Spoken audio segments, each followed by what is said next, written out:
இப்போ இந்த ஒரே நாடு ஒரே தேர்தல் அப்படின்றது வந்து இந்திய அரசியலமைப்பு சட்டத்தில் எந்த வகையில் வந்து பாதிப்பு ஏற்படுத்தும்னு நீங்கள் நினைக்கிறீங்க? ஏற்கனவே இருக்கிற சூழ்நிலை ஒரு கிழிஞ்ச துணின்னு வச்சுக்கோங்களேன். இந்த ஒரே நாடு ஒரே தேர்தல் அப்படிங்கிறது அந்த கிழிஞ்ச துணி எரிச்சுடுறதுக்கு சமம். மாநில உரிமைகள் பறிக்கப்படும் சொல்லி சொல்றீங்க. இன்னைக்கு மட்டும் அந்த மாநில உரிமைகள் பறிக்கப்படலையா? ஒரு வலுக்கட்டாயமா எந்த ஒரு விஷயத்தை உருவாக்குனா அது ஜனநாயக நாடு இல்லை, அது சரிவாதிகாரத்துக்கான துவக்கமாக தான் பார்க்கப்படுது. இந்தியாவுக்கு மீண்டும் ஒரு விடுதலை போராட்டம் அப்படிங்கிற மாதிரியான ஒரு கண்ணோட்டத்துக்கு கூட அது போகுது. இத்தனை வருஷத்துக்கு அப்புறமா திருப்பி எடுத்துட்டு வரதுக்கான முக்கிய காரணமா நீங்க நினைக்கிறீங்க? இன்னைக்கு இருக்கிற ஆளுங்கட்சி கான்ஸ்டியூஷனே மாற்றணும், இது ஒரு மிகப்பெரிய கிளர்ச்சியும் ஒரு புரட்சி ஏற்படுத்தி போகிறதுக்கான வாய்ப்புகள் தான் அதிகம். எந்த கட்சி பவர்ஃபுல்லா இருக்காங்களோ அவங்க இதை எடுத்துட்டு வந்தா நம்ம மெஜாரிட்டியா இந்தியா ஃபுல்லாவே ரூல் பண்ண முடியும் அப்படின்ற கான்செப்ட்ல தான் எடுத்துட்டு வராங்களா? அதிகார போதை யாருக்கு தான் இல்லை. காங்கிரஸுக்கும் அதிகார போதை இருக்கு. மத்தியில் இருக்கிற கட்சியை மாநிலத்தில் இருந்தா அது மக்களுக்கு உபயோகமா இருக்கும்னு சொல்ல வரீங்க. இது எவ்வளவு பெரிய ஆபத்தான ஒரு பார்வையா இருக்கு பாருங்க. ஒன் நேஷன் ஒன் எலெக்ஷன், இதை பத்தி உங்களோட கருத்து என்ன? நம்மளுடைய உரிமைகள் காக்கிறதுக்கான எது சிறந்த வழியோ அதுக்கு இந்த ஒரே நாடு ஒரே தேர்தல் ஒரு மிகப்பெரிய எதிரியா தெரியும்.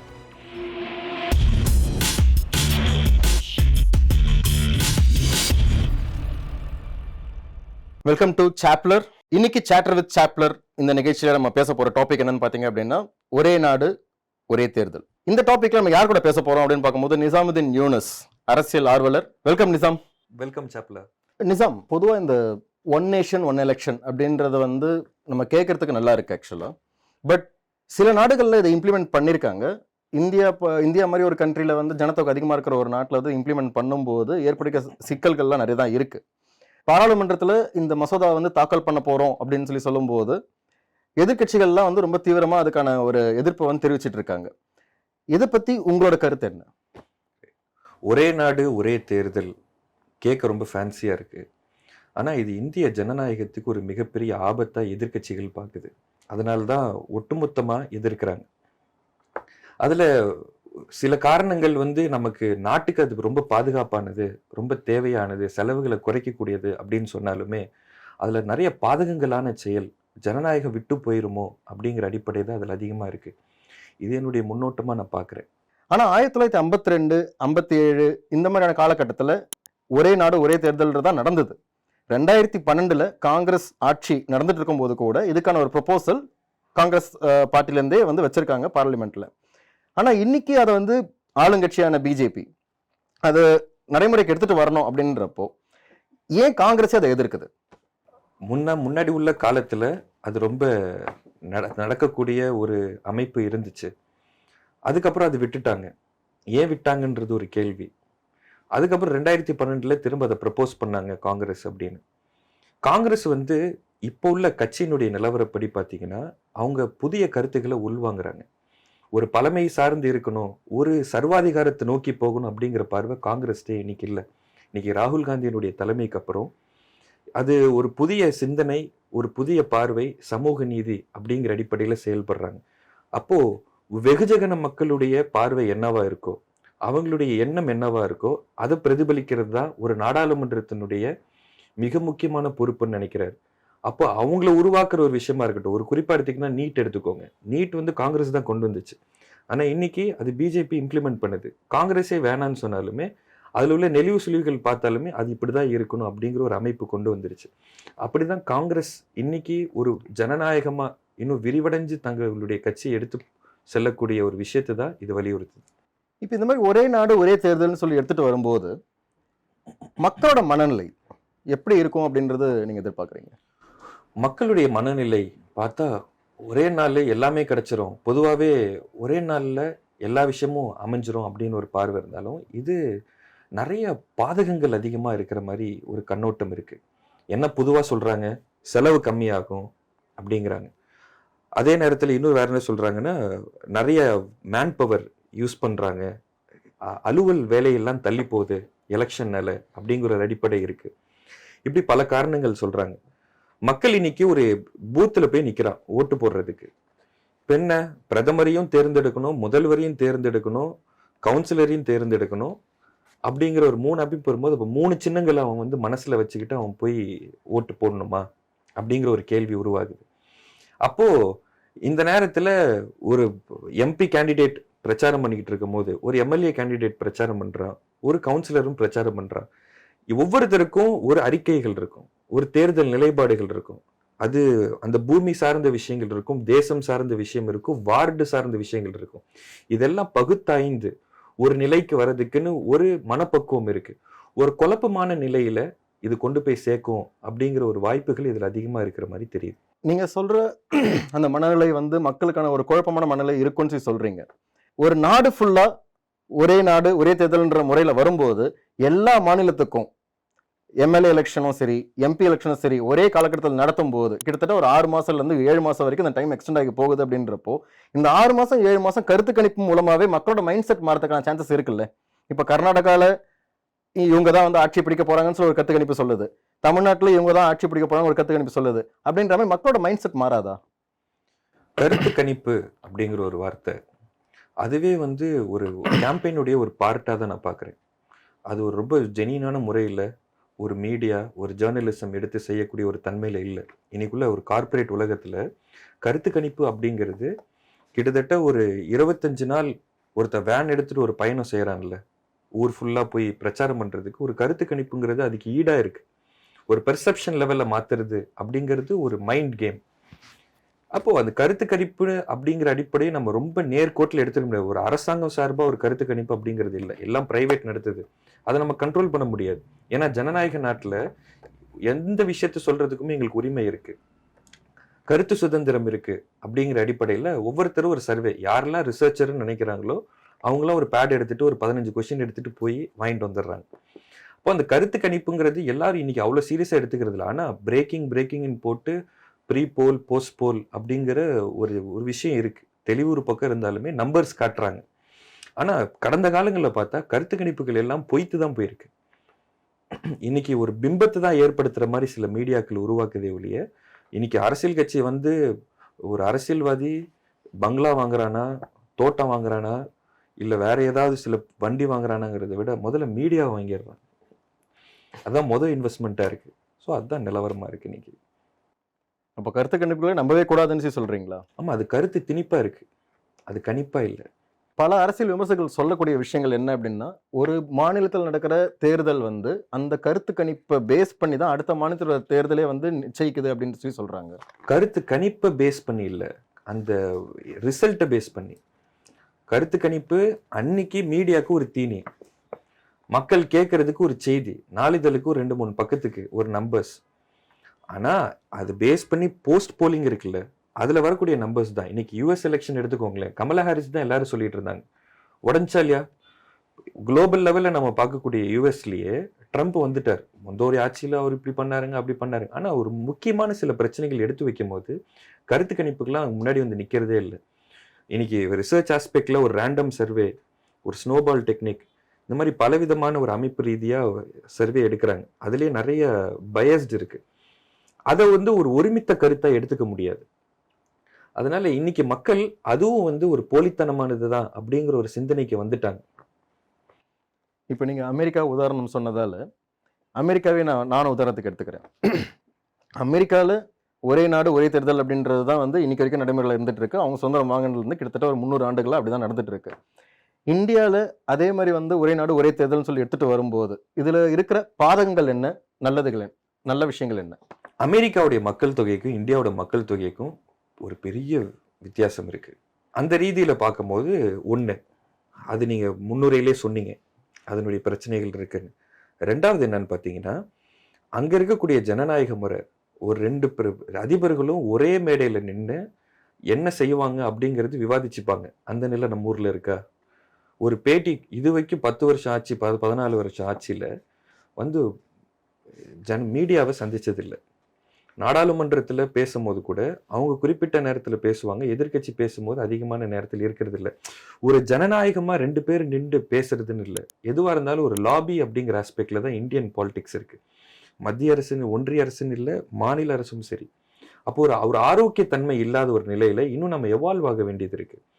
இதுல தான் நிறைய விஷயங்கள் வார்டு ரீதியாகவும் சரி, சட்டமன்ற ரீதியாகவும் சரி, பாராளுமன்ற ரீதியாகவும் சரி, நம்ம இன்னும் அரசியல் ரீதியா நம்ம பரிணாம வளர்ச்சி ஆக வேண்டிய நிலை இருக்கு. அதுக்கப்புறம் நம்ம அவங்களோட ஒப்பிடும் போது அது சரியா வருமா அப்படிங்கிற ஒரு கணக்குக்கு நம்ம போகலாம். இந்த ஒரே நாடு ஒரே தேர்தல் அப்படின்றத வந்து நம்ம கேபிட்டலிசம் பிரிக்கலாமா, கம்யூனிசம் பிரிக்கலாமா இல்ல சோஷியலிசம் பிரிக்கலாமா? இன்னைக்குள்ள நிலையில பாத்தீங்கன்னா அது ஒரு கேபிட்டலிசமுக்கான ஒரு அச்சாரம் மாதிரி தான் தெரியுது. ஏன்னா ஒரு பன்முகத்தன்மை கொண்ட இந்திய நாட்டுல ஒரு பன்முகம் கொண்ட பல மாநிலத்தவர்கள், பல மொழி பேசுறவங்க, பல இனத்தவர்கள் சேர்ந்து ஒரு யூனியன் ஆஃப் ஸ்டேட் தான் இந்தியா. யுனைடெட் ஸ்டேட்ஸ் ஆஃப் அமெரிக்காங்கிறது யூனியன் ஸ்டேட்ஸ் ஆஃப் இந்தியா அப்படிங்கிற ஒரு அமைப்பு தான். அப்போ வல்லபாய் பட்டேலுடைய இதுக்கு முன்னோடியா இருந்து எல்லாரும் ஒன்று சேருங்க, ஒவ்வொரு சமஸ்தானங்களை ஒவ்வொன்றா சேர்த்து இந்தியா அப்படிங்கிற ஒரு வரைபடம் உருவாச்சு. அப்போ ஒரு ஒரு அண்டர்ஸ்டாண்டிங் என்னன்னா, நாங்க எல்லாம் உங்களுக்கு ஒத்துழைப்பு தரோம், நம்ம ஒரே நாடா இருக்கலாம் அப்படின்னு. இப்போ ஒரே நாடு ஒரே தேர்தல்னு வரும்போது ரீஜனல் பாலிடிக்ஸ், பிராந்திய கட்சிகளுக்கு ஒரு மிகப்பெரிய ஆபத்து ஏற்படுது. சுயமா நமக்கு கேட்க வேண்டிய உரிமைகளை பத்தி நம்ம பேச முடியுமா அப்படிங்கிறது, எல்லாத்துக்குமே டெல்லிக்கே ஃபோன் அடிக்கணும் அப்படிங்கிற ஒரு கட்டம் வருது. இப்போ ஒரு அடையாளம் ரீதியா இன்னைக்கு இந்தியர்கள் அப்படிங்கிற ஒரு அமைப்புல இருக்கும்போது, முதல்ல நான் எந்த மாகாணத்தை சார்ந்து இருக்கிறேனோ அந்த தெளிவு எனக்கு ரொம்ப முக்கியமானது. இது எல்லாத்தையும் பாதிக்கக்கூடிய வகையில இது அமைஞ்சிருமோ அப்படிங்கிற ஒரு பயம் எதிர்கட்சிகளுக்கு இருக்கு. அவங்க மக்களின் குரலா இருக்கிறாங்க, அவங்களுடைய பார்வையும் அப்படிதான் இருக்கு. எதுக்காக இருந்தாலும் டெல்லிக்கு தான் ஃபோன் பண்ணி கேட்கணும் அப்படின்ற மாதிரி சுச்சுவேஷன் இருக்கு. இப்போ ஒரு வெள்ள நிவாரணம் இல்ல ஏதாவது ஒரு பெரிய டிசாஸ்டர் ஏற்பட்டுருது ஒரு ஸ்டேட்ல அப்படின்றப்போ, அந்த ஸ்டேட் வந்து என்ன பண்ணுது அப்படின்னா, சென்ட்ரல் கவர்மெண்ட் வந்து ஃபண்டு கொடுன்னு கேட்டுட்டே இருக்கு. இந்த மாதிரி ஒரே நாடு ஒரே தேர்தல்னு சொல்லி வரும்போது, அந்தந்த ஒரு பெரிய கட்சிகள், ஒரு நாட்டை ஆளும் பெரிய கட்சிகள், அந்த வந்து எல்லா மாநிலத்திலயும் ஸ்ப்ரெட் ஆகி வந்துருச்சு அப்படின்றப்போ, நீங்க கேட்குற இந்த பிரச்சனை இருக்காதே. டெல்லிக்கு ஃபோன் பண்ணி கேட்கணுன்ற அவசியம் இல்லையே. அந்த பாராளுமன்றமே என்ன ஆகும்? ஒரு நாட்டை ஆள்றவங்கள என்ன பண்ணுவாங்கன்னு பார்த்தீங்க அப்படின்னா, அந்த மாநிலத்துக்கு என்ன தேவையோ அதை கொடுத்துட்டு போயிடுவாங்கல்ல. நல்ல கேள்வி. உங்க கேள்வியிலே பதில் இருக்கு பாருங்க. இப்போ தேசிய கட்சிகள் மட்டும்தான் இதுல நிலைக்கும், மாநில கட்சிகள் ஒதுக்கப்படும், மாநில கட்சிகள் அறவே வேணாம், தேசிய கட்சியே மத்தியில் இருக்கிற கட்சியே மாநிலத்தில் இருந்தா அது மக்களுக்கு உபயோகமா இருக்கும்னு சொல்ல வரீங்க. இது எவ்வளவு பெரிய ஆபத்தான ஒரு பார்வையா இருக்கு பாருங்க. நீங்க கட்சிகள்னு பாக்குறீங்க, நான் மக்கள்னு பாக்குறேன். மக்கள் பாக்குறீங்க. இப்போ எனக்கு தலைவலிக்குது, இப்ப நாளைக்கு ஒரு விஷயம் தேவைப்படுது அப்படின்னா, எனக்கு பக்கத்துல இருக்கிற அண்ணாச்சியோ ஏத்தாப்புல இருக்கிற ஒரு அண்ணனோ புரிஞ்சுக்குவாங்க. என்னுடைய நிலை சார்ந்து, அது என்னுடைய பண்பாடா இருக்கட்டும், என்னுடைய வழிமுறைகளா இருக்கட்டும், என்னுடைய செயல்முறைகளா இருக்கட்டும். ஆனா என்னுடைய பண்பாட்டுக்கும் என்னுடைய மொழிக்கும் இனத்துக்குமே ஒரு தூரமா இருக்கும்போது ஒரு பொதுவான சில பிரச்சனைகள் சரி பண்ணி கொடுக்கலாம். ஆனா என்னுடைய வேறான சில விஷயங்களை உள்வாங்கிக்கிறதுக்கு அவங்களால முடியுமா அப்படிங்கிறது ஒரு பெரிய கேள்வி. ஒரு தத்துவ ரீதியா ஒரு கூட்டாட்சி தத்துவத்துக்கு ஒரு மிகப்பெரிய எதிராக இருக்குங்கிற மாதிரிதான் என்னுடைய பார்வை. ஒரு ஒரு ஒரு அதிபர் அப்படிங்கிற அடிப்படையில இது உருவாகணும், அதிபர் தேர்தல், அப்ப ஜனநாயகம் அப்படிங்கிறது அங்க உடைஞ்சு போகுது. இதுல செலவு ரொம்ப மிச்சமாகுதுங்க. இதுல கிட்டத்தட்ட 5000 கோடி 10,000 கோடி அப்படின்னு. மக்களினுடைய உரிமைகள், மக்களினுடைய தேவைகள், மக்களினுடைய உரிமைகளை பாதுகாக்கணும் அப்படின்னா கோடிகள் முக்கியம் இல்லை. சிலைகளுக்கெல்லாம் 3000 கோடி செலவு பண்றோம் இல்ல. இது பன்முகத்தன்மையை குலைச்சிருன்னு சொன்ன யூனிட்டி இன் டைவர்சிட்டி அப்படிங்கிற விஷயத்தை அசைச்சிரும். அரசியல் சாசனம், பாபா சாஹேப் அம்பேத்கர் அவர்கள் உருவாக்கிய அந்த அரசியல் சாசனத்துல, ஐபிசியில எல்லா விஷயத்திலும் எங்க ஒரு ஆட்டத்தை உருவாக்கலாம் அப்படிங்கிற ஒரு பார்வை இதுல தெரியுது. அப்போ அந்த கேபிட்டலிசம் அப்படிங்கிறது ஓங்கி நிக்குது. நான் சொல்றேன், நீ கேளு. திரும்ப பிரிட்டிஷாரனுடைய 2.0 வந்துருமோ அப்படிங்கிற அச்சம் மக்கள்கிட்ட இருக்கிற மாதிரி தெரியுது. இன்னைக்கு நான் ஓட்டு போட போறேன். ஓட்டு போட போகும்போது நான் என்ன பண்றேன் அப்படின்னா, சென்ட்ரல் கவர்மெண்ட்ல எனக்கு இவங்க தான் ஆட்சி அமைக்க போறாங்க அப்படின்னு ஒரு மைண்ட் செட் வருது. ஒரு கருத்து கணிப்புலாம் கேட்டு ஒரு பாமர மக்களா நான் யோசிக்கிறேன். ஓட்டு போடும்போது பார்லிமெண்ட்ல இவங்க தான் ஆட்சி அமைக்க போறாங்க அப்படின்னு சொல்லிட்டு, அப்போ அங்க இவங்க தான் ஆட்சி அமைக்க போறாங்கன்ற ஒரு மைண்ட் செட்ல நான் வரும்போது, இங்கேக்கு மட்டும் நான் மாத்தி போட்டேன் அப்படின்றப்போ எனக்கு கிடைக்க வேண்டிய உரிமைகள், நம்ம மாநிலத்துக்கு கிடைக்க வேண்டிய உரிமைகள் கிடைக்காது அப்படின்ற மனநிலையில போய் ஓட்டு போடுறேன். சென்ட்ரல்லையும் ஒரே ஆட்சி, ஸ்டேட்லயும் ஒரே ஆட்சி இருக்கணும் அப்படின்றத நான் மீன் பண்ணி போய் ஓட்டு போடுறேன். இதனால தேர்தலோட முடிவுகள் எக்கச்சக்கமா மாறும்ல. ரைட் அப்படின்னு நீங்க போடுறீங்க அப்படின்னு சொல்ல வர்றீங்க. இல்ல, நான் எப்படி பாக்குறேன்னா, ஒன்றியத்துல வேற ஒரு ஆட்சி இருக்கு, மாநிலத்துல வேற ஒரு ஆட்சி இருக்கு. ஒன்றிய அரசினுடைய பொறுப்பு என்ன? இந்தியாவில் இருக்கிற கடைசி, எனக்கு ஓட்டு போட்டவனும் சரி ஓட்டு போடாதவனும் சரி, 2 பேத்துக்கும் நான் பிரதமர். மாநிலத்துல ஓட்டு போட்டவனுக்கும் நான் முதல்வர், போடாதவனுக்கும் நான் முதல்வர். அப்போ ஒரு ஜனநாயக அமைப்புல யாரு பெரும்பான்மையா இருக்கிறாங்களோ அவங்க ஆட்சி கட்டில போய் உட்கார்றாங்க. ஆனா செயல்கள் செய்யணும்னா எல்லாருக்கும் செய்யணும். அப்போ என் கட்சி அந்த இடத்துல ஜெயிக்கல அப்படின்னா உனக்கு நான் நிதி ஒதுக்க மாட்டேன், உன்னை நான் வந்து ஒரு 3வது பையன் மாதிரி தான் நான் நடத்துவேன், உன்னை ஒரு 11வது ஆள் மாதிரி தான் நான் உன்னை பார்ப்பேன் அப்படிங்கிற அணுகுமுறை சரியானதா? அந்த சிந்தனை உள்ளவங்க என் ஆட்சி என் மக்கள் அங்க இருந்தாதான் நான் அது கொண்டு போய் சேர்ப்பேன் அப்படிங்கிற பார்வையில இது கொண்டு வரேன்னு சொன்னா இது எந்த விதத்துல எடுத்துக்கணுங்கிறது தெரியல. ஆனா ஏற்கனவே மத்தியில ஆள்ற சில கட்சிகள் அந்த மாதிரி தான் வந்து கடந்த 75 வருஷமா பண்ணிட்டு இருக்காங்க. குஜராத்ல ஒரு பூகம்பம் வந்து அழிஞ்சு போன ஒரு மாநிலம், இது இனிமேல் தலையே தூக்காது அப்படின்னு சொன்ன ஒரு மாநிலம், அந்த மாநிலத்திலிருந்து வந்த ஒரு பிரதமர், அது மூலமா அந்த மாநிலத்துக்கு ஒரு நல்ல நிலைமை வந்துட்டு இருக்கு, நிறைய ஃபெசிலிட்டிஸ் அங்க கொடுக்குறாங்க, நிறைய இன்வெஸ்ட்மெண்ட் அங்க போகுது அப்படின்ற ஒரு கான்செப்ட் இருக்கு. இதே மாதிரி தமிழ்நாட்டில் இருக்கிற ஒருத்தனும் சென்ட்ரல் கவர்மெண்ட்ல இருக்கிற ஆட்சி நம்மளுக்கு இங்க வந்ததுன்னா நல்லதானே இருக்கும் அப்படின்ற மைண்ட் செட்ல போய் ஓட்டு போடும்போது அந்த நன்மை மக்களுக்கு தானே. குஜராத் மாடல் அப்படிங்கிற அடிப்படையில் தொடர்ந்து 3 முறை முதலமைச்சராக இருந்து இன்னைக்கு பிரதமரா 3வது முறை அலங்கரிச்சிருக்காரு நம்மளுடைய நாட்டினுடைய பிரதமர். ஒரு நாட்டினுடைய வளர்ச்சி, ஒரு தொழில் வளர்ச்சி, வணிக வளர்ச்சி சார்ந்து இருக்கிறது சிறப்பானது. ஆனால் அதே நேரத்தில் மனிதவள மேம்பாட்டு வளர்ச்சிங்கிறது ஒன்று இருக்கு. இன்னைக்கு குஜராத்தில் தொழிற்சாலைகள் அதிகமாக இருக்கு, நிறைய முதலாளிகள் அங்கே தான் உருவாகிறாங்க, மக்கள் அங்கே தான் வந்து ஒரு நாட்டினுடைய ஜிடிபிக்கு மிகப்பெரிய பங்கு அவங்க வகிக்கிறாங்க, அதுக்கான ஒரு நிலையை உருவாக்கிட்டார் அப்படின்னு. ஆனால் ட்ரம்ப் வந்தார் குஜராத்துக்கு, வரும்போது அங்கே இருக்க ஸ்லம் ஏரியாஸ்லாம் மறைக்கிறதுக்கு அப்படியே ஒரு ஒயிட் ஸ்கிரீன் போட்டு மறைச்சாங்க. அப்போ ஒரு பிம்பத்தை ஏற்படுத்துறதுக்கு தொழில் வளர்ச்சி இருக்கு, ஒரு மனிதனுடைய அத்தியாவசிய தேவை எல்லா ரீதியிலுமே அங்கே வளர்ச்சி இருக்கா அப்படிங்கிறது ஒரு மிகப்பெரிய கேள்விக்குறி. அப்போ தொழில் வளர்ச்சியும் நாட்டு வளர்ச்சியும் பொருளாதாரத்தினுடைய உயர்வுல தான் இருக்கு அப்படிங்கிறது ஒரு பக்கம் வைக்கலாம். ஆனா ஜனநாயகம் அங்க வீழ்ந்து ஒரு பொருளாதாரம் வளரணும்னா அது தேவையா அப்படிங்கிற கேள்வி இருக்கு.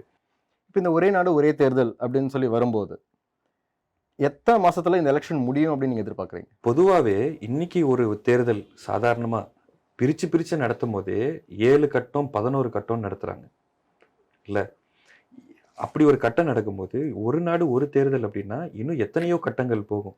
11 கட்டங்கிறது இதுவரைக்கு அதிகப்படியா இருக்கு, 30-40 கட்டமா கூட போகலாம். அப்படி போகும்போது இது எந்த விதத்துல பெரிய வித்தியாசம் தெரிய மாட்டேங்குது. இதுல ஒரே நாடு ஒரே தேர்தல்னா ஒரு 3 மாசம் 6 மாசம்ப்பா, அதுக்கப்புறம் ஒரு 5 வருஷம், அதுக்கப்புறம் ஒரு 2 வருஷத்துக்கு ஒரு தடவை தேர்தல் நடக்கும்போது அட்லீஸ்ட் மக்களை சந்திக்கிறதுக்கு அரசியல்வாதி போய் நிக்கிறான். ஆனா இப்படி ஒரு விஷயம் ஏற்பட்டுருச்சுன்னு சொன்னா அவன் திரும்ப மக்களை சந்திக்கிறதுக்கு 5 வருஷம் கழிச்சுதான் வருவான் அப்படிங்கிற ஒரு நிலை வந்தா மக்களுடைய மனுக்கள் ஏற்கப்படுமா, மக்கள் அதுக்கு யாரை போய் சந்திப்பாங்க அப்படிங்கிற சில விஷயங்களும் நம்ம சிந்திக்க வேண்டியது இருக்கு.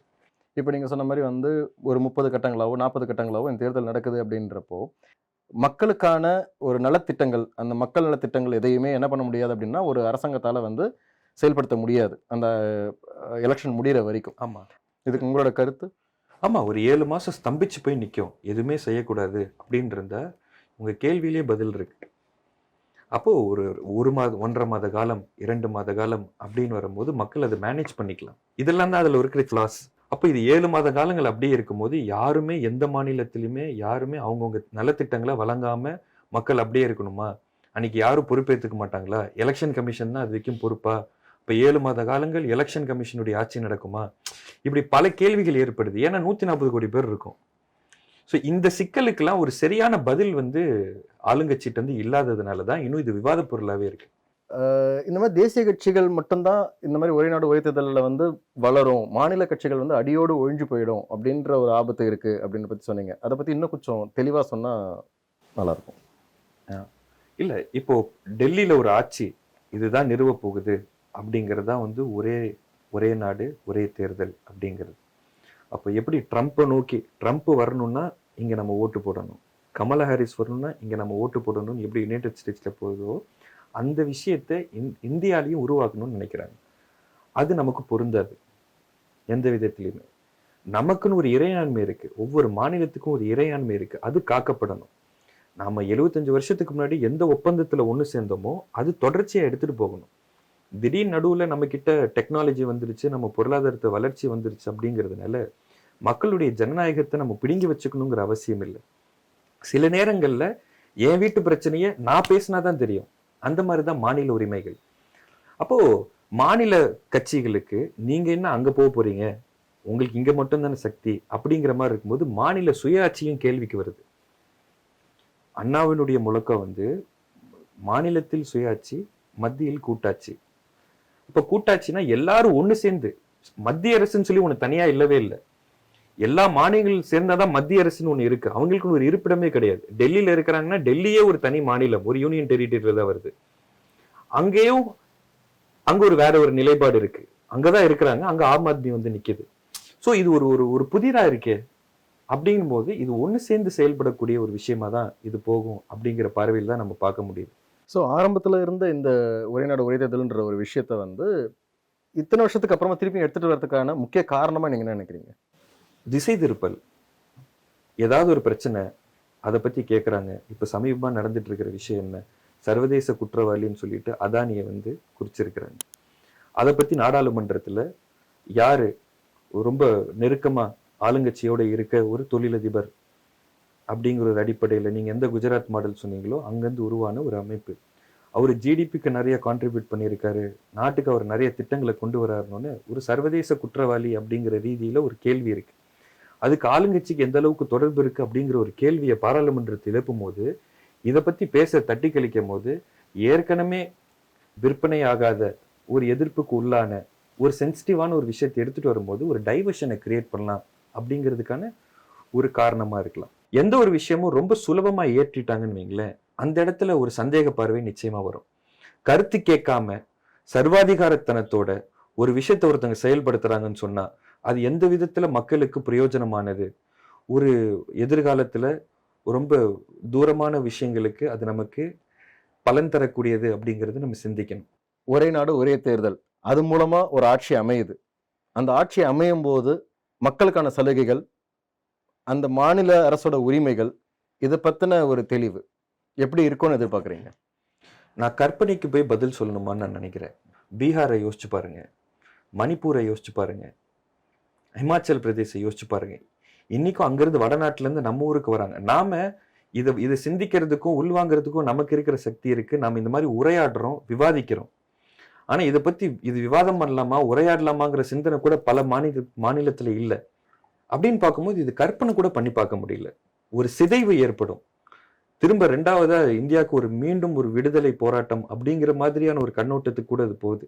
ஏன்னா இன்னைக்கு எதிர்கட்சிகள்ல எல்லாரும் போய் பதவியேற்கும் போது கையில் அரசியல் சாசனம் கான்ஸ்டியூஷன் வச்சுதான் போய் ஏத்தாங்க. 2 நாளைக்கு முன்னாடி ராகுல் காந்தி பேசும்போது கூட கையில அரசியல் சாசனத்தை வச்சுதான் பேசுறாங்க. ஏன்னா இன்னைக்கு இருக்கிற ஆளுங்கட்சி எல்லாத்தையும் மறுசீரமைக்கணும், கான்ஸ்டியூஷனே மாத்தணும், அம்பேத்கர் செஞ்சு வச்சுட்டு போன விஷயத்துல இன்னைக்கு காலத்துக்கு ஏற்ப மாத்திக்கிறோங்கிறது உடன்படுறோம்.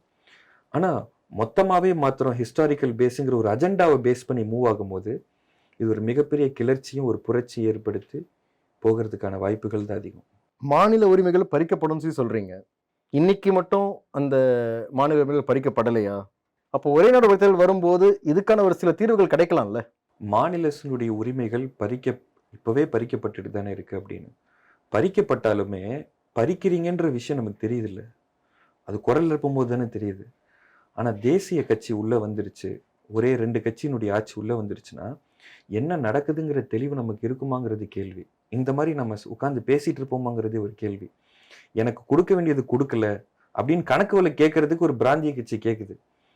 நான் வந்து 100 ரூபா கேட்கிறேன், நீ 13 ரூபா கொடுத்துட்டு கிளம்புங்கிற, மிச்சம் 87 ரூபா எப்ப கொடுப்பேன்னு நான் கேட்கிறேன். இது போராடிக்கிட்டே இருக்கேன், அழுத பிள்ளைக்கு தான் பாலுங்கிற மாதிரி. ஏன்னா பல மாநிலங்கள்ல எல்லாரும் கேட்கறாங்க.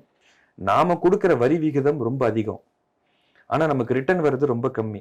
ஏதோ நம்ம 1 ரூபா கொடுக்குறோம்னா நமக்கு வந்து 23 காசு தான் வருது. ஆனா பீகார் 1 ரூபா கொடுக்குதுன்னா 2 ரூபா போகுதுன்றாங்க. அப்போ ஒரு ஜனநாயக நாட்டுல, ஒரு பன்முகத்தன்மை கொண்ட நாட்டுல நம்ம எல்லாரும் ஒண்ணு சேர்ந்து இருக்கணும் அப்படின்னு இந்திய இறையாண்மைக்கு நம்ம கொடுக்கிற மதிப்பு மாநில இறையாண்மை வந்து காக்கப்படணும். அதே நேரத்துல நான் நல்லா இருந்தாதான் இன்னொருத்தர் நல்லா இருக்கேன்னு நான் நினைக்க முடியும். அப்போ இந்த சிந்தனைகள் எல்லாமே ஒரு மாநில கட்சி அது கிடைக்குதோ இல்லையோ இப்படிப்பட்ட விழிப்புணர்வு கொடுக்கறதே அதனுடைய இடத்துல இருந்தா உருவாகுது. மத்தியில் ஆட்சி செய்யற அதே கட்சி மாநிலத்திலும் ஆட்சி செய்யும் போது மக்களுக்கான என்ன குறை அப்படின்றத வந்து உடனடியா நிறைவேற்றப்படணும்ல. கர்நாடகா எடுத்துக்கோங்க. கர்நாடகாவில் இப்போ 2 வருஷத்துக்கு முன்னாடி தான் காங்கிரஸ் ஆட்சியில் வந்துச்சு. அதுக்கு முன்னாடி பிஜேபி ஆட்சியில் இருந்துச்சு. மோடி 10 வருஷமா ஆட்சியில் இருக்காரு. டெல்லி அரசும் கர்நாடக அரசும் ஒரே அரசு தான். அப்போ அந்த மாநில மக்கள் ஏன் காங்கிரஸுக்கு வாய்ப்பு கொடுத்தாங்க? இப்படி ஒரு கேள்வி இருக்கு. மத்திய அரசு, ஒன்றிய அரசு முழுமையாக உங்கள் அரசு, மாநில அரசு. அப்போ இந்த கேள்விகளில் தான் என்ன ஆகுதுன்னா, அந்த சிந்தனையும் இந்த சிந்தனையும் வேற, அந்த கெமிஸ்ட்ரியே வேற. இங்கே உள்ளூர் பிரச்சனை, அங்கே நடக்கிற விஷயங்கள் என்ன, என்னதான் அங்கேருந்து எடுத்துகிட்டு வந்தாலுமே அங்கே இருக்கிற மக்கள் நேர்மையாக யார் நடந்துக்கிறா, யார் மக்கள் பிரச்சனை நேரடியாக போய் கேட்குறாங்க. சில நேரங்கள் என்ன ஆயிடுதுன்னா, மத்தியில் எங்கள் கட்சி இருக்குங்கிறதுனால அதுவே அதிகார துஷ்பிரயோகமாகும். இந்த இடத்துல செய்யறதுக்கான சில விஷயங்கள் செய்யாமல் வேற சில அவங்களுடைய என்ன சொல்றது கட்ட பஞ்சாயத்தாக இருக்கலாம், அவங்களுடைய அதிகார துஷ்பிரயோகங்கள் மூலிமா சமூகத்துக்கு எதிரான சில விஷயங்கள்லாம் செய்யும் போது சிக்கல் ஏற்படுது. அப்போ அதிகாரம் ஒரு இடத்துல குவிக்கும் போது அது மக்களுக்கு எதிராக போய் நிற்கிது. அதுதான் கர்நாடகா உங்களுக்கு உதாரணம். இந்த மாதிரி பல மாநிலங்களில் ஒன்றிய அரசு சார்ந்த கட்சிகள் இருந்தாலுமே அங்கே அரசியல் மாற்றமும் ஆட்சி மாற்றமும் நிகழ்ந்திருக்கு. இப்போ ஒரு எக்ஸாம்பிளுக்காக எடுத்துக்கிட்டீங்க அப்படின்னா, இந்த காவிரி பிரச்சனைன்னு சொல்லி வரும்போது பார்த்தீங்க அப்படின்னா, கர்நாடகாவில் காங்கிரஸ் ஆட்சி நடந்துட்டு இருக்கு. தமிழ்நாட்டிலேயும் வந்து பார்த்தீங்க அப்படின்னா ஒரு காங்கிரஸ் கூட்டணி இருக்கிற ஒரு கட்சி வந்து ஆட்சி பண்ணிட்டு இருக்கு. இந்த மாதிரி நதிநீர் பங்கீட்டிலேயே வந்து இவ்வளோ பிரச்சனைகள் இருக்கு. ஒரே நாடு ஒரே தேர்தல்னு சொல்லி வரும்போது இந்த பிரச்சனைகள் திரும்பி தொடருமா இல்லை நிறுத்தப்படுமா அப்படின்னு சொல்லிட்டு உங்களோட பார்வை என்ன? 1% கூட வாய்ப்பு இல்லை. காரணம் என்ன? அந்தந்த மண் சார்ந்து அவன் நிலம் சார்ந்த பிரச்சனை அது. இது அரசியல் கட்சினால எந்த விதத்திலையும் ஒரு தாக்கத்தை ஏற்படுத்த முடியாது. நீ என் குரல்ல பேசுறியா, நீ என் மொழியில பேசுறியா, நீ என் பிரச்சனை பேசுறியா, நீ என்ன பேனர்ல வேணா இருந்துட்டு போ, நீ எங்களுக்கு என்ன பேசுற. இன்னைக்குள்ள தேசிய கட்சி இதை பத்தி பேசும்போது ஒரு மதில் மேல் பூனை, கேட் ஆன் த வால் அப்படிங்கிற மாதிரி தான். இங்கிட்டும் சாயாம அங்கிட்டும் சாயாம ஒரு நடுநிலை அப்படிங்கிற ஒரு பிம்பத்துக்குள்ளேயே அதை கடந்து கடந்து போயிடுறாங்க. மண் சார்ந்த விஷயங்கள் பற்றியும் என்னுடைய குரலா ஒலிக்கிற ஒரு கட்சி எதுவோ, பிரமுகர் எதுவோ, அரசியல்வாதி யாரோ, அவங்களுக்கு சார்பாக மக்கள் இருக்கிறாங்க. இப்போ ஒரு நாடு ஒரு தேர்தல் அப்படிங்கிற கணக்கில் என்ன ஆயிருதுன்னா, அட்டென்ஷன் ஃபுல்லாக ஒரு பக்கம். இப்போ தேசிய கட்சிகள் வந்து மாநில கட்சிகளோட கூட்டணி வச்சுக்க கூட தேர்தலை சந்திக்கும். மாநில கட்சியெல்லாம் டிஸ்மேண்டில் பண்ணிட்டு காங்கிரஸும் பிஜேபி மட்டும்தான் இருக்கும், 2 கட்சி தான் இருக்கும், குடியரசு ஜனநாயக கட்சி மாதிரி அமெரிக்கா அப்படிங்கிற ஒரு கணக்கில் சொல்லலை. அப்படி இருந்தாலும் main focus, centre of attraction ஒன்று இருக்குல்ல. இங்க ஸ்டாலினை முன்னிறுத்தி சட்டமன்ற தேர்தல், ஸ்டாலின் விசஸ் எடப்பாடி அப்படிங்கிற ஒரு ஸ்டேட்டஸ்கோ தாண்டி ராகுல் காந்தியா மோடியா அப்படிங்கிறது தான் என்டையரா முனிசிபாலிட்டிக்கும் சரி, சட்டமன்றத்துக்கும் சரி, பாராளுமன்றத்துக்கும் சரி. இது ஒரு ஆரோக்கியமான போக்கு ஜனநாயகத்துக்கு கிடையாது. இப்போ இந்த ஒரே நாடு ஒரே தேர்தல்ன்றதுக்காக இந்த ஒரு விஷயத்த சொல்றீங்கல்ல, காங்கிரஸ் இருக்கும்போது நடக்கிற ஒரு ஆட்சியில தான் என்ன ஆச்சுன்னு பார்த்தீங்க அப்படின்னா, பூமியிலிருந்து தஞ்சாவூர் மாவட்டத்தில் டெல்டா மாவட்டங்களில் வந்து மீத்தேன் எடுக்கணுன்ற ஒரு விஷயத்த வந்து எடுத்துட்டு வந்தாங்க. மத்தியில் பிஜேபி இதை எடுத்துட்டு வரும்போது காங்கிரஸ் ஆட்சியில் இருக்கிற அந்த காங்கிரஸ் கூட்டணியில் இருக்கிற இந்த திமுகவே என்ன பண்ணுது அப்படின்னா அதை எதிர்த்து போராடுது. ஸோ இப்போ இந்த மாதிரி சுச்சுவேஷன் நடக்கும்போது எப்படி இது வேறுபட்டு பார்க்குறீங்க? இப்போ திமுக செஞ்சதுனால அது நியாயம் நம்ம கற்பிக்க முடியாது. இப்போ அண்ணா திமுக அது எதிர்க்கும். அப்போ குரலற்றவரின் குரலா ஒரு தேசிய இடத்துல, ஒரு மத்திய இடத்துல, ஒரு வடநாட்டுல ஏதோ ஒரு உச்சியில ஒரு இடம் இருக்கிறத விட இங்க எனக்கு கேள்வி கேட்க ஆள் இருந்துகிட்டே இருக்கணும், அவனுக்கு கவனம் இருந்துகிட்டே இருக்கணும், அவன் ஒரு புஸ்வானம் ஆக்கிடக்கூடாது. இன்னைக்கு மேயர் எலெக்ஷன் எடுத்துக்கோங்களேன், முனிசிபாலிட்டியில மேயருங்கிறது ஒரு சம்பிரதாயமா இருக்கு. அந்த மாதிரி முதலமைச்சர் பதவி போக வாய்ப்பு இருக்கு. அதே தான் நடக்க போகுது. ஒரே நாடு ஒரே தேர்தல்ன்றப்பையும் அந்த இடத்துலயும் ஒரு எதிர்கட்சி இருக்க தான் போகுது. அந்த மாநிலத்துல இருக்கிற விஷயங்களை வந்து ஒரு தப்பான ஒரு விஷயங்கள்ல வந்து கையெழுத்து நடக்கும் போதும் அந்த எதிர்கட்சி குரல் கொடுக்க தான் போகுது. குரல் கொடுக்காம இருக்க போறது இல்லையே. வீரியம் இருக்காது. இப்ப இந்த ஒரே நாடு ஒரே தேர்தல் அப்படின்றது வந்து இந்திய அரசியலமைப்பு சட்டத்துல எந்த வகையில வந்து பாதிப்பு ஏற்படுத்தும் நீங்க நினைக்கிறீங்க? பெரிய பாதிப்புங்க. இவ்வளவு நேரம் நம்ம பேசணும்ல, இதெல்லாம் பாதிப்புகள் தான் நம்ம பேசணும். ஏற்கனவே இருக்கிற சூழ்நிலை வந்து ஒரு கிழிஞ்ச துணின்னு வச்சுக்கோங்களேன். இந்த ஒரே நாடு ஒரே தேர்தல் அப்படிங்கிறது அந்த கிழிஞ்ச துணி எரிச்சுடுறதுக்கு சமம். இந்த காலச்சூழல் அதை ஏற்கலை. இன்னும் நம்ம நாளைக்கு இன்னும் ஒரு 50 வருஷம் கழிச்சு இன்னும் அரசியல் மற்றும் இன்னைக்குள்ள டெக்னாலஜி படி இன்னைக்கு இவிஎம்னா இன்னும் அடுத்த லெவல் வேற என்னென்னமோ வந்து அப்புறம் எல்லா இன்ஃப்ராஸ்ட்ரக்சர் எல்லாரும் ஈஸியாக கனெக்ட் பண்ணி ஒரு மூவிங் ஆஸ்பெக்ட் இருக்குன்னு சொன்னால் அந்த நேரத்தில் வேணால் நம்ம சிந்திக்கலாம். இன்னைக்குள்ள காலச்சூழல் இருக்கிற நிலைமையை இன்னும் மோசமாக்கி நம்மளை கொண்டு போய் சேர்த்துரும் அப்படிங்கிற சூழலில் தான் இருக்குது. எல்லாம் சரியாக இருக்கும், ஒரே நாடு ஒரே தேர்தல், ஒரே நாடு ஒரே உணவு இப்படின்னு ஒரே நாடு ஒன் அப்படிங்கிறது வந்து ஒரே மாதிரி பேசுகிறவங்க இல்லை, ஒவ்வொருத்தரும் ஒவ்வொரு மாதிரி. ஒரு வீட்டில் பிறக்கிற அண்ணன் தம்பிங்க 3 பேருக்கு வித்தியாசத்துலேயே ஒரு தாய் வயிற்றுல பிறந்த 3 பேருக்குமே 3 குணாதிசயம் இருக்கும் போது இந்தியா அப்படிங்கிற தாயில ஒரு 30 மாநிலங்கள் குழந்தைங்களா இருக்கு. அவங்களுக்கு ஒவ்வொரு தேவை இருக்கு. அது எல்லாரையுமே ஒரே நேரத்தில் உட்காந்து சாப்பிடும். ஒருத்தனுக்கு 11 மணிக்கு பசிக்கலாம், ஒருத்தனுக்கு 11:30க்கு பசிக்கலாம், ஒருத்தனுக்கு 1 மணிக்கு பசிக்கலாம். அப்போ பசி எறிஞ்சு ஒவ்வொருத்தனும் சாப்பிடலாம். நீ இந்த டைம்ல தான் சாப்பிடணும் வாடா அப்படின்னு சொல்லி திணிச்சோம்னா அது உபாதைக்கு போய் சேர்க்கும். அதே மாதிரி ஜனநாயகத்துக்கு இது ஒரு பெரிய நோயாகவும் ஒரு உபாதையாக தான் போய் சேரும். ஒரு வலுக்கட்டாயமா எந்த ஒரு விஷயத்தை உருவாக்குனா அது ஜனநாயக நாடு இல்லை, அது சர்வாதிகாரத்துக்கான துவக்கமாக தான் பார்க்கப்படுது. எந்த கட்சி ரொம்ப பவர்ஃபுல்லா இருக்காங்களோ அவங்க இதை எடுத்துட்டு வந்தா அடுத்த வர்ற எலெக்ஷன்ல வந்து நம்ம மெஜாரிட்டியா இந்தியா ஃபுல்லாவே ரூல் பண்ண முடியும் அப்படின்ற கான்செப்ட்ல தான் எடுத்துட்டு வராங்களா? காங்கிரஸும் அப்பதான் அதனாலதான் அப்போ வந்து அதை முன்மொழிஞ்சாங்களா அப்படின்றது என்னோட கேள்வி. கரெக்ட். நீங்க உங்களுடைய அனுமானம் உண்மையா கூட இருக்கலாம். ஏன்னா அதிகார போதை யாருக்கு தான் இல்லை. இப்போ மக்கள் அப்ப காங்கிரஸுக்கும் அதிகார போதை இருக்குன்றீங்க? காங்கிரஸுக்கும் அதிகார போதை இருக்கு. ஆமா, எல்லாத்துக்குமே இருக்கு. இந்த நாட்டுல பிறந்த எல்லாருக்குமே இருக்கு. ஒரு அதிகாரத்துக்கு வரணும், ஒரு பிற்படுத்தப்பட்ட ஒரு தாழ்த்தப்பட்ட ஒருவனுக்கும் அதிகாரத்துக்கு வரணும்னு இருக்கு. ஏன்னா அதிகாரத்துக்கு வரும்போது தான் உரிமைகளை பெற முடியும். அப்ப அதிகாரம் வேணும்னு நினைக்கிறது தப்பு இல்லை. அந்த அதிகாரம் இருக்கும்போது என்னென்ன விஷயங்களை தனக்கு சாதகமா ஆக்கிக்கலாம் அப்படிங்கிற எல்லா கட்சியும் யோசிக்கும். இப்போ காங்கிரஸை நம்ம ஆதரிச்சு நம்ம பேசல, பிஜேபியை எதிர்த்தும் நம்ம பேசல. நாம மாநில சுயாட்சிக்கு எந்த விதத்திலையும் பாதிப்பு ஏற்பட்டுறக்கூடாது. என்னுடைய தேவைகளை என்னுடைய பிரச்சனைகளை பேசுறதுக்கு ஒரு அழுத்தமான ஒரு ஃபோரமா இருக்கும். என் மாநில பிரச்சனை தலைப்பு செய்தியா இருக்கணும். ஒரு 30 மாநிலத்துல இது ஒரு கடைசி லாஸ்டான ஒரு காலமா இருந்துடக்கூடாது. எனக்கு காங்கிரஸோ பிஜேபியோ முக்கியம் இல்லை, என் மாநிலத்துக்கு எது பொருத்தமானது. காங்கிரஸை விரட்டி வந்து உட்கார்ந்து இருக்கிறோம் நம்ம இங்க கிட்டத்தட்ட 50 வருஷ காலமா. அப்படி உருவானதுதான். அப்ப தத்துவ ரீதியாகவும் செயல் ரீதியாகவும் பார்க்கும்போது நம்மளுடைய உரிமைகள் காக்கிறதுக்கான எது சிறந்த வழியோ அதுக்கு இந்த ஒரே நாடு ஒரே தேர்தல் ஒரு மிகப்பெரிய எதிரியா தெரியுது. இந்த மாதிரியான பல கேள்விகள், இந்த ஒரே நாடு ஒரே தேர்தல், இது மக்களுக்குள்ள நிறைய கருத்து வேறுபாடுகளும் இருக்கு, நிறைய கேள்விகள் இருக்கு. யார்கிட்ட கேட்கணும், யார்கிட்ட கேட்கக்கூடாது, எது தெளிவு எது தெளிவில்லை அப்படின்றது வந்து ஒரு நிறைய கன்ஃபியூஷன்ஸ் இருந்தது. பட் எனக்கு தெரிஞ்சு இன்னைக்கு எல்லாமே கிளியர் ஆயிருக்கும் அப்படின்னு சொல்லி நினைக்கிறேன்.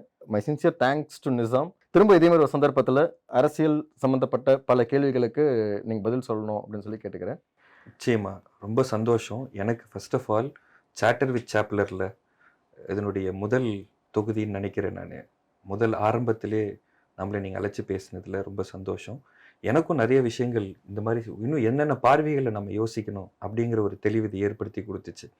இந்த மாதிரி ஆக்கப்பூர்வமான விவாதங்களும் உரையாடல்களும் நடக்கும்போது நாம் படிக்கிற விஷயங்களும் பிறருடைய பார்வை எல்லாம் ஒருங்கு சேர்க்கும் போது தான் ஒரு தெளிவும் ஒரு ஞானமும் ஏற்படுது. அதை நான் நம்புகிறேன். அடுத்து வரக்கூடிய என்னை முதல் அழைத்தமைக்கு ரொம்ப நன்றி. இன்னும் கூடுதலாக அடுத்தடுத்த கட்டத்தில் நம்ம பயணிப்போம். மகிழ்ச்சி. தேங்க்யூ.